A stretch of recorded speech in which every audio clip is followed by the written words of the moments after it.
샬롬, 이동춘 목사입니다. 오늘도 여러분의 삶이 주님의 평안으로 가득하시길 기원하며 하나님의 말씀을 나누겠습니다. 오늘 주시는 말씀은 사도행전 28장 1절에서 16절 말씀입니다. 이 말씀 중에 11절에서 16절까지 읽겠습니다. 석 달 후에 우리가 그 섬에서 겨울을 난 알렉산드리아 배를 타고 떠나니 그 배의 머리 장식은 디오스고로라. 수라쿠사에 대고 사흘을 있다가 거기서 둘러가서 레기온에 이르러 하루를 지낸 후 남풍이 일어나므로 이튿날 보디올에 이르러 거기서 형제들을 만나 그들의 청함을 받아 이레를 함께 머무니라. 그래서 우리는 이와 같이 로마로 가니라. 그곳 형제들이 우리 소식을 듣고 아비오 광장과 트레이스 타베르네까지 마저로 오니 바울이 그들을 보고 하나님께 감사하고 담대한 마음을 얻으니라. 우리가 로마에 들어가니 바울에게는 자기를 지키는 한 군인과 함께 따로 있게 허락하더라. 아멘.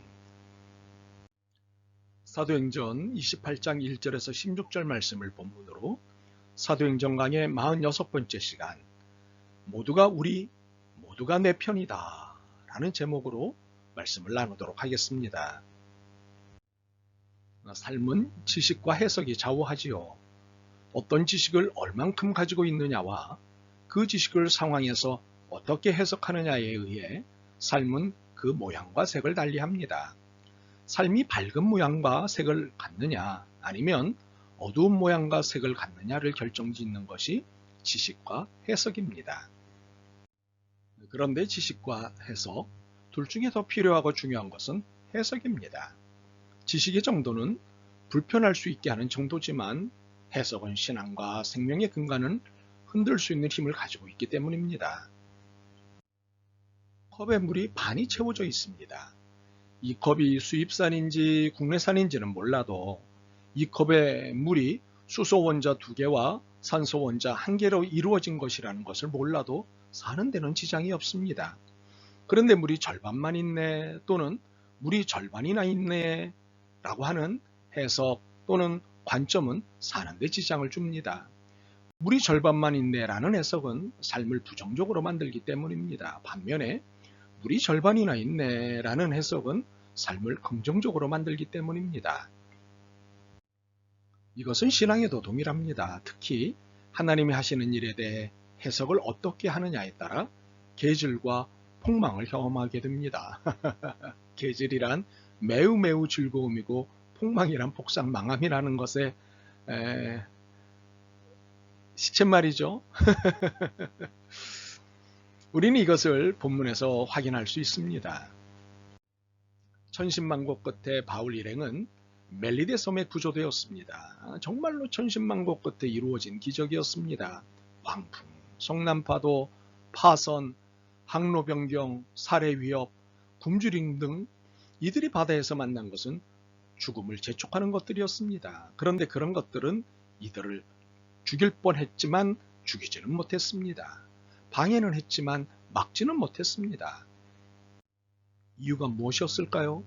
사명 때문이었습니다. 27장 22절에서 26절을 복습해 보겠습니다. 내가 너희를 권하노니 이제는 안심하라. 너희 중 아무도 생명에는 아무런 손상이 없겠고 오직 배뿐이리라. 내가 속한 바 곧 내가 섬기는 하나님의 사자가 어젯밤에 내 곁에 서서 말하되 바울아 두려워하지 말라. 내가 가이사 앞에 서야 하겠고 또 하나님께서 너와 함께 항해하는 자를 다 내게 주셨다 하였으니 그러므로 여러분이여 안심하라. 나는 내게 말씀하신 그대로 되리라고 하나님을 믿노라. 그런즉 우리가 반드시 한 섬에 걸리리라 하더라.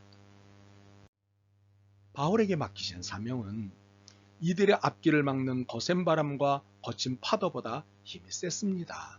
그래서 어느 누구도 어느 것도 이들을 방해할 수는 있었어도 막을 수는 없었습니다.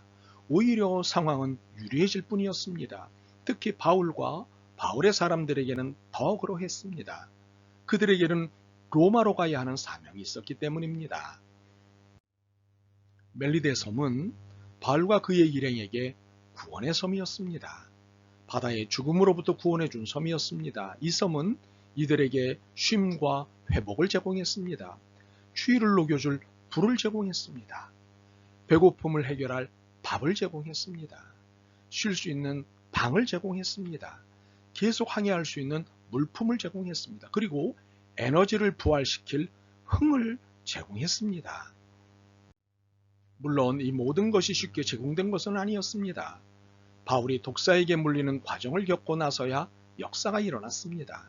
그리고 섬의 주장 보블리오의 부천의 열병과 이지를 고쳐주자 큰 환대의 역사가 일어났습니다. 석 달씩이나 그곳에 머물 수 있는 환대가 일어났던 것이지요. 그것도 276명이 지낼 수 있도록 베풀어진 환대였습니다. 자, 바울이 독사에 물린 것을 상상해보죠. 얼마나 끔찍했을까요? 아마 바울 본인도 순간적으로 끝났다고 생각하지 않았을까요? 분명 로마에 도착시키시겠다는 주님의 계시가 있었지만 맹독을 가진 독사에게 물렸는데 그 약속이 쉽게 생각나겠습니까? 물론 오히려 더 담대할 수도 있었겠지요. 그러나 분명한 것은 바울이 독사에게 물린 상황을 당황해했건 담대히 대했건 하나님의 약속은 전혀 변하지 않았다는 사실입니다. 그러므로 문제는 우리에게 있지 하나님께 있지 않습니다. 멜리데 섬 사람들 그리고 로마에 있던 형제들은 바울과 그 일행에게 환대의 섬이었습니다. 섬 사람들은 구조된 이들을 매우 친절하게 영접했습니다. 생사를 오간 사람들이었고 구조 후 추위에 떨고 있는 것을 보았기 때문입니다. 그래서 우선 불을 지펴 내주었습니다. 그리고 머물 수 있는 거처를 내주었습니다. 그런데 주장의 부친을 낫게 해준 후 소문이 나서 몰려든 병자들을 다 낫게 해준 덕에 대대적인 환대를 받고 필요한 물품을 제공받기도 하는 상황으로까지 가게 되었습니다. 로마에 도착해서는 이미 신앙을 갖고 있는 성도들을 로부터 환대를 받았습니다. 사실 이 성도들은 바울이 모르는 사람들이었습니다. 그러나 누군가의 전도를 받고 그리스도의 제자가 된 성도들이었습니다. 이 성도들이 로마에 도착한 바울과 그의 일행을 따뜻하게 맞았던 것입니다. 주 예수의 몸이지만 낯선 곳으로서의 여정이지만 바울은 환대를 받았습니다. 그에게 부여된 사명이 그를 환대의 대상으로 만든 것입니다. 이것이 하나님의 환대이고 은혜의 환대 방식입니다. 하나님의 환대의 방식은 우리가 가는 곳곳에 우리를 편드는 사람들을 있게 하시는 것입니다. 멜리데 섬에서 로마에 도착하기까지 보너스 3개를 받았습니다. 하나는 알렉산드리아 베이고 또 하나는 부디올 형제들이었고 마지막은 감옥에서의 자유였습니다. 이 셋은 전혀 예상할 수 없는 보너스였습니다. 물론 백부장 율리오도 멜리데 섬도 보너스와 마찬가지였지만 이 셋은 전혀 예상 밖이었습니다. 이것은 바울과 그의 일행에게 뜻밖의 선물이었습니다. 이처럼 우리의 인생에는 보너스와 같은 뜻밖의 선물을 받곤 합니다. 알렉산드리아 배를 만난 것은 행운 그 자체였습니다. 276명이 타고 온 배는 파손되었기에 그들에게는 운송수단이 없었습니다. 이들을 실어줄 배가 필요했습니다. 그런데 멜리데 섬에 도착하자 이미 배 한 척이 준비되어 있었습니다. 그렇습니다. 하나님은 우리의 인생의 길에 필요한 것들을 때에 맞게 준비해 놓으십니다. 가는 도중 부디오르에서 만난 믿음의 형제들도 주님이 준비시킨 사람들이었습니다. 남풍으로 인해 급조된 일정이었지만 이 일정은 힐링 일정이었습니다. 7일 동안 믿음의 식구들로부터 융숭한 대접을 받은 것입니다.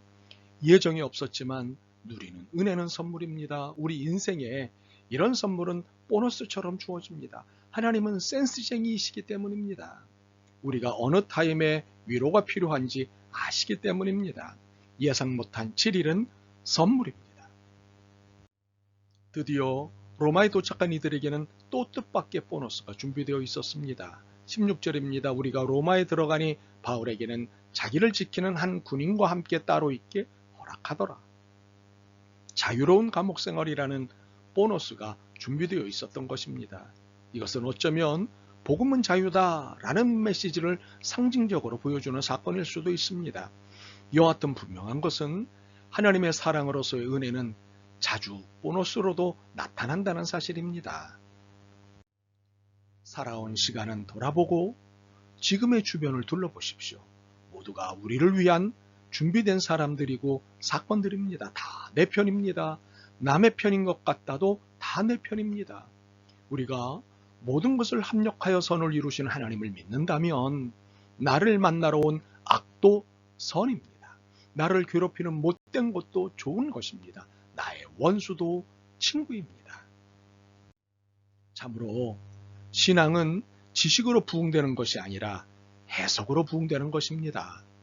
여러분에게는 물이 절반만 있습니까? 아니면 물이 절반이나 있습니까?